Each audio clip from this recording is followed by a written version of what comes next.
সুখী সবাই হতে চাই, সুখের জন্য তপস্যা আমরা করি, কিন্তু সকলে সুখী হই না।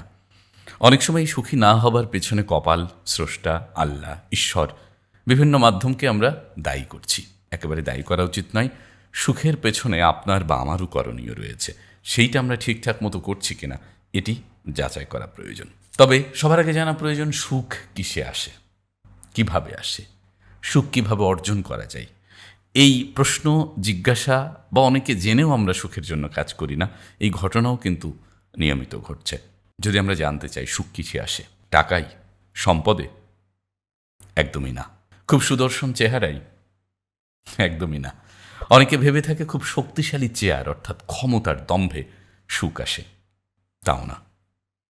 বিশ্বে এমন ক্ষমতাধর মানুষ আছে যার ক্ষমতার উত্তাপে সারা বিশ্ব জ্বলতে পারে, কিন্তু সে ঘুমোতে পারে না, সুখ তার নেই।